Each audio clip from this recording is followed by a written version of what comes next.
नमस्कार, एक बार फिर से आपका स्वागत है। इस बुलेटिन में शुरुआत होगी दुर्ग से, जहां पर उड़ान नई दिशा संस्था की महिलाएं आत्मनिर्भर बन रही हैं। और साथ ही बात होगी प्रयागराज की, जहां सोराव एसडीएम हीरा लाल सैनी ने बाढ़ग्रस्त क्षेत्रों का दौरा किया है। ऐसी तमाम खबरों पर करेंगे विस्तार से चर्चा। रक्षाबंधन भाई बहनों के पवित्र रिश्ते का त्यौहार आगामी 9 अगस्त को पूरे देश में श्रद्धा और उत्साह के साथ मनाया जाएगा।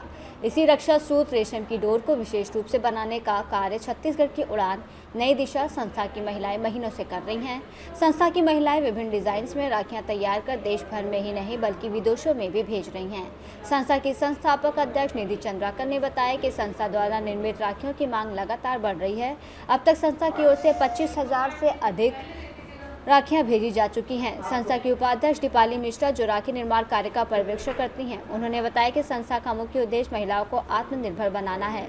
उड़ान नई दिशा संस्था द्वारा किया जा रहा ये प्रयास न केवल महिलाओं को सशक्त बना रहा है, बल्कि भारतीय संस्कृति और त्योहारों की गरिमा को भी वैश्विक स्तर पर पहुँचा रहा है।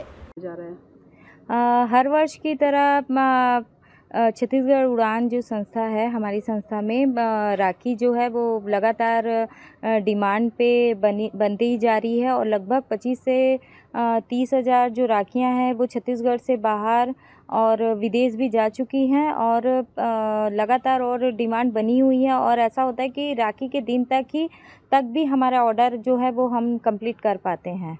कितनी राखियाँ अभी तक आप लोगों ने सेल कर चुकी हैं? अभी तक में तो 25 से जो है 30 हज़ार जो राखियां हैं वो बाहर जा चुकी हैं, क्योंकि उसमें कुछ सेलर भी जो हैं वो जुड़े रहते हैं। कुछ बहनें जो हैं अब जो हर साल हमसे ऑर्डर पे मंगाती हैं, तो उनको हम पहले कोशिश करते हैं कि समय तक उनको राखी हाथ में पहुंच जाए। तो इस तरीके से लगभग 30 हज़ार के करीब जो है वो राखियाँ निकल चुकी हैं। अपना परिचय बता दीजिए। मैं निधि चंद्राकर, संस्थापक अध्यक्ष छत्तीसगढ़ उड़ान नई दिशा संस्था से। और रॉ मटेरियल कलकत्ता, दिल्ली, बॉम्बे, जयपुर से आती है, सब अलग अलग जगह से रहती हैं।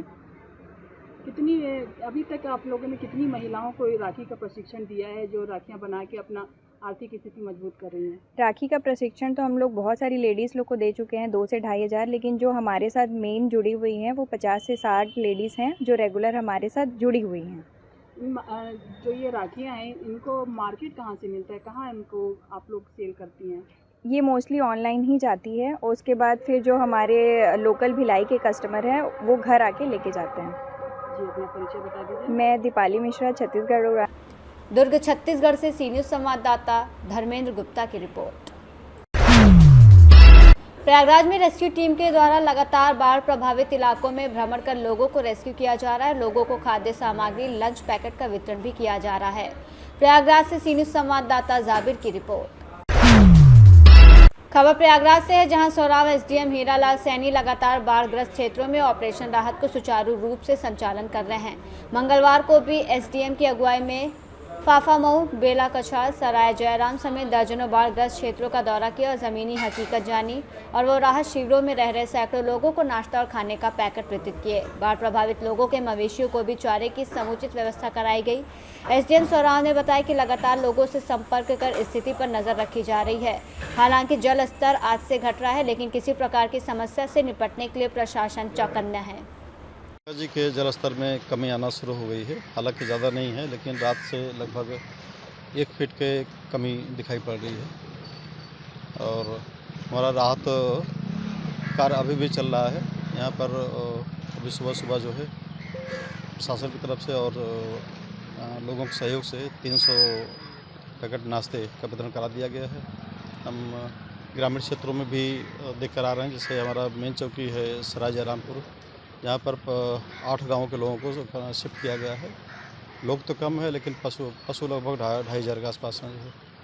जिसमें सराय जयरामपुर, मुबारकपुर, पूरनकछार और शिफ्ट होकर के लोग जो है अटरामपुर या उधो के बगिया, इन सब में शिफ्ट हुए हैं। वहाँ भी जो है खानों के नाश्ते का वितरण करा दिया गया है। कहीं कोई दिक्कत नहीं है। सबके सहयोग से जो है राहत कार्य सुचारू रूप से चल रहा है। परिचय दे दीजिए। मैं एसडीएम सोराव हीरा लाल सैनी। प्रयागराज से सी न्यूज़ संवाददाता जाबिर की रिपोर्ट। जन अभियान परिषद द्वारा नवांकुश सखी हरियाली यात्रा गांव-गांव में आयोजित की जा रही है, जिसका उद्देश्य स्वच्छता के आधार महिलाओं को पर्यावरण संरक्षण में पर्यावरण संरक्षण के लिए अपनत्व का भाव विकसित करने के लिए मध्य प्रदेश जन अभियान परिषद द्वारा नवांकुश सखी योजना लागू की गई है, जिसमें पर्यावरण संरक्षण गतिविधि के माध्यम से समाज और परिवार तक पहुंचे। ग्राम डाकनी के शिवाजी पार्क में ग्राम विकास प्रफुल्ल समिति, वीर शिवाजी सेवा समिति के सदस्य मौजूद रहे। पौधारोपण के साथ नवांकुश सखी हरियाली यात्रा संगोष्ठी पौधा वितरण कार्यक्रम किया गया।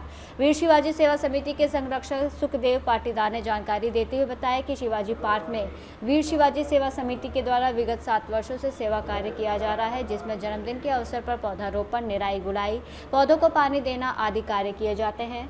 नवांकुश सखी हरियाली यात्रा के तहत आज मातृशक्तियों के साथ मिलकर शिवाजी पार्क में पौधारोपण किया गया, जिसमें समिति की मातृशक्तियों के अलावा वीर शिवाजी सेवा समिति के सियाराम पाटीदार, लोकेश नाहर, संजय प्रजापति, अनिल कुंभकार, प्रवीण व्यास, हंसराज, मोहित, जुगल, लकी, नवीन, विनोद, नकुल मौजूद रहे।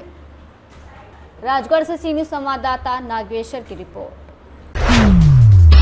फिलहाल के लिए इस खास बुलेटिन में बस इतना ही। देश दुनिया की तमाम बड़ी खबरों को जानने के लिए आप जुड़े रहिए सी न्यूज़ भारत के साथ। हर खबर आपके साथ, आपके हाथ।